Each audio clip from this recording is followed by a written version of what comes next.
Have you heard that you need to be creating short videos to grab the attention of your audience?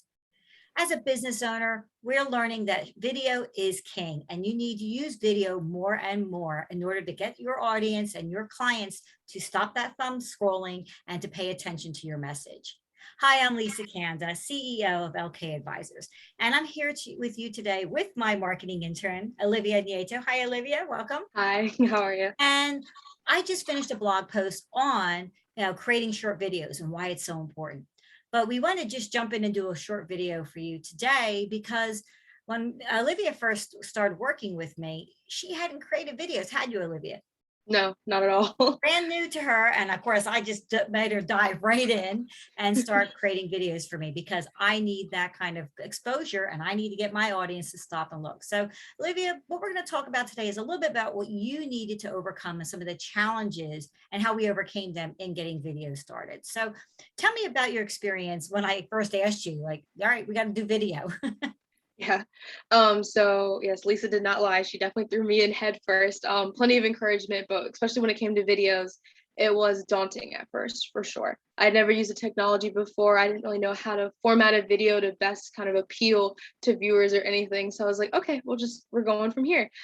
So one of the easiest though things that I used was the technology provided. That was very self-explanatory, very easy to use, and didn't overcomplicate the process at all. So for someone who had never done a video before, it was really easy. Like my first probably couple of days, I jumped in and got it straight out the gate. I think I used two primary ones, even though Mhm. some more have come into the marketplace. But two that I Yeah. mentioned in this blog post specifically is one is Lumen 5, right? Mhm. So what does Lumen 5 do that makes it so easy?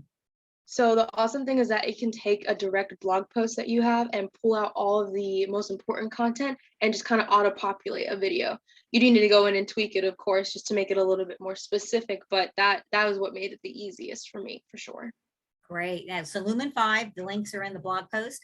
And then the other one that we use is Loom, Loom. People and Loom, I found, especially for when I have to do a quick short video, is great for those how-tos because with Loom, that's where you can do screen sharing. So I Mhm. think, like you, Olivia, we do these little short videos now when we have our interviews, but being on camera can be really daunting, right? If you're Yes. camera shy, so Loom really, makes it really easy to do screen sharing. Mhm. So if you want to do a how-to video or tutorial, that's another option for you where you can screen share Mhm. it. You don't have to be on camera. So Yeah. those are two different things we use.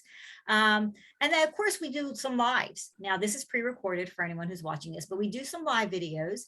And when we use live videos, we use a couple tools. One of the ones that I recommend is StreamYard, right? Mhm. So StreamYard gets us behind the scenes where you can actually go live, but it gives you some really great tools so you can simultaneously go live on LinkedIn and Mhm. Facebook and even YouTube. So that's very valuable. And then I think the second one I recommend is Be Live, BE.live. So with that said, I think we're going to keep this short and sweet. Olivia, any tips that you can give to some of our audience on just overcoming that fear of doing video and getting it done and what helped you to make it successful for you? Because she's done a great job, by the way. Thank you. First and foremost, especially even if you're just doing a video on your own, pretend like you're having a conversation. Like Lisa and I are obviously having a conversation now, but that helps to keep it smooth and to kind of keep your nerves from bundling up. And just to remember that obviously no one's perfect. We all make mistakes. I've made plenty, especially with just like content as a whole. So don't beat yourself up too much. And it's really not as difficult as you think it is. So don't worry, like you're gonna learn. You have to start from somewhere, and that's always the beginning. So for sure, just keep those in Great mind. tips. Oh my gosh, great tips. Wonderful. Well, thanks for joining us on our quick video on how to make videos and overcome some of those challenges in creating videos for your audience. Thanks for joining us. I'm Lisa Kanda, CEO of Elkay Advisors. Olivia Nieto, our marketing intern and a marketing intern extraordinaire, I should say, is doing a fabulous job. Thanks for joining us. If you have any questions or comments, make sure you add them into this post and we'll be sure to get back to you. Take care.